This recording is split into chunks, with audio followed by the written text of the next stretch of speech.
ಆಮೇಲೆ ಚಟೋರಿ ಗುಬ್ಬಚ್ಚಿ ಒಂಟಿಯಾಗಿತ್ತು. ಆಮೇಲೆ ಅದ್ ಯೋಚನೆ ಮಾಡುತ್ತೆ, ಕಾಡಲ್ಲಿರೋ ಎಲ್ಲಾ ಪಕ್ಷಿಗಳನ್ನು ಏಮಾರಿಸಿ ಅದಕ್ಕೆ ಇಷ್ಟವಾದ ಮಾವಿನ ಹಣ್ಣು ತಗೊಳ್ಳೋಣ ಅಂತ ಅನ್ಕೊಳ್ಳುತ್ತೆ. ಅರೆ ನಟ್ಕಟ್ ಕೋತಿ, ಬೋನಿ ನಿನ್ನ ಅವಾಗಿಂದ ಕರೀತಾವ್ರೆ. ಅದೇ ನಿನ್ನ ಹತ್ರ ಹೇಳಕ್ಕೆ ಅವ್ರು ನನ್ನನ್ನ ಕಳ್ಸಿದ್ರು. ಹೌದಾ, ಸರಿ, ನಾನಾಗಾದ್ರೆ ಹೋಗಿ ಬರ್ತೀನಿ. ಸ್ವಲ್ಪ ಹೊತ್ತು ನೀನ್ ಇಲ್ಲಿರ್ತೀಯಾ? ಇಲ್ಲಿ ಮಾವಿನ ಹಣ್ಣಿದೆ, ಇದನ್ ಯಾರಾದ್ರೂ ತಿನ್ಬಿಟ್ರೆ? ಹಾ, ಖಂಡಿತ. ಆಮೇಲೆ ಚಟೋರಿ ಗುಬ್ಬಚ್ಚಿ ನಟ್ಕಟ್ ಕೋತಿಯ ಮಾವಿನ ಹಣ್ಣನ್ನ ಕತ್ಕೊಂಡು ಹೋಗುತ್ತೆ.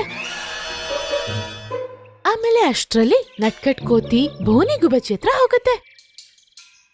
ಬೋನಿ ಹಕ್ಕಿ, ನೀನ್ ನನ್ ಕರ್ತೀಯಾ? ಚಟೋರಿ ನಂಗೆ ಹೇಳಿದ್ಲು.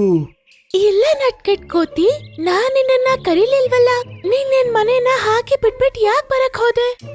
ಅರೇ ಇಲ್ಲ, ಅಲ್ಲಿ ಚಟೋರಿ ಹಕ್ಕಿ ಇದ್ದಾಳೆ. ನಿಮ್ ಮನೇಲಿ ಮಾವಿನ ಹಣ್ಣು ಏನಾದ್ರೂ ಇತ್ತಾ? ಹಾ ಇದೆ,